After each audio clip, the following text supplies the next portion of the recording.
Hi guys, and welcome to my channel. Today I want to talk about the 3 ways that you can know that nothing is wrong with you.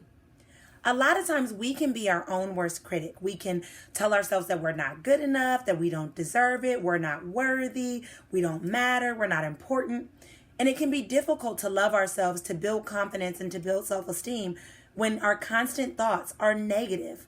And so today I want to talk about some of the misconceptions around things being wrong with us and why it's actually normal. So the first way to know that nothing is wrong with you is if you fail. We're human. Things aren't always going to be perfect. We're going to try things. They may not work the first time. Your goal is just to stay consistent, to keep going, and to not throw in the towel when things get tough, or to not throw in the towel if you don't succeed the first time. Arianna Huffington owns 2 big blog sites, Huffington Post and Thrive Global. Prior to that, Arianna Huffington had great big writer goals, but was rejected by 36 publishers. If that's not failing, I don't know what is.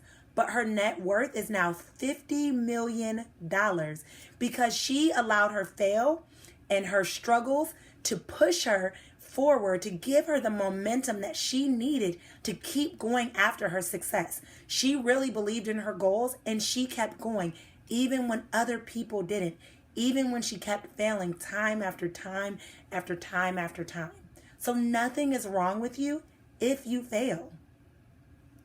Walt Disney was told that he lacked creativity, and so he got rejected as well.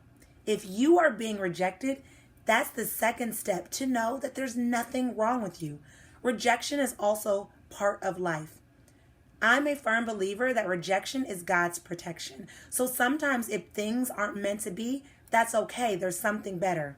I read a quote once that said, "Our pride will have us crying over closed doors that had nothing behind it." And that's true. Sometimes we get mad about the rejection that happened in a relationship or the rejection that happened with a job. But that's okay. That opens up a new opportunity and a new door for something better to come your way.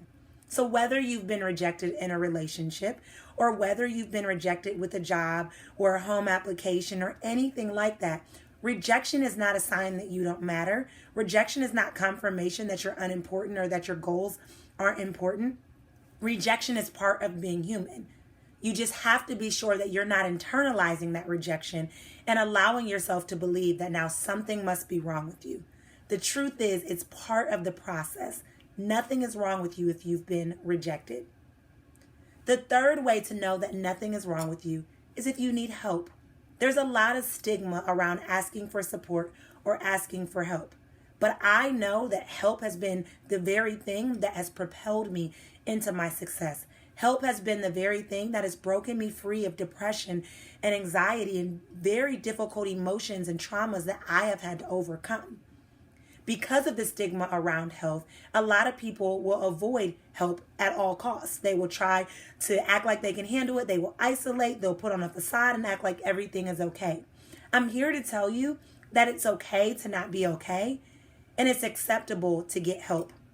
Oprah Winfrey is worth $2.8 billion. And a neat fact about her is she has her own life coach.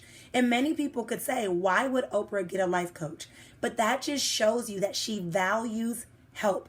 When you invest in yourself, whether it's through mentorship, counseling, or coaching, and you get the support that you need on your journey, that's reminding yourself that you do matter, that you are important, that you are lovable, and that helps to build that self-esteem and that confidence that you need so that when things come, when you're rejected or when you fail or when you need help again in the future, you can remind yourself that this is normal, this is part of the process, and there's nothing wrong with you. I know that it can be difficult when we compare our lives to other people, or even when we compare our lives to our expectation of where we feel like we should be. But I'm here to tell you that there are going to be setbacks, that there are going to be hurdles, but that's not a reflection on your worthiness, or if you're okay or acceptable or lovable, or if something is wrong with you. Nothing is wrong with you unless you believe that it is. And that's why I'm so passionate to share that there's nothing wrong with these things. If you fail, if you're rejected, or if you need help, That's okay. You just have to learn from those failures. You have to turn around and allow that rejection to propel you into something newer and better. And when you need help, you just get help. If you know someone who's struggling with thinking something's wrong with them, or questioning if they matter, or questioning if they're worthy, share this video. Let them know that they are okay. There's famous people all around the world that you can log onto their social media and they're going to appear okay. But the truth is, they need help. They've been rejected. They may have failed. But the most important part of the process is they kept going. They kept pushing past that failure. They kept pushing beyond that rejection. And they looked for the help that they needed so that they could find the success that they deserved. Now it's your turn. Make sure you hit subscribe and like below. And until next time, I'll chat with you guys later. Bye.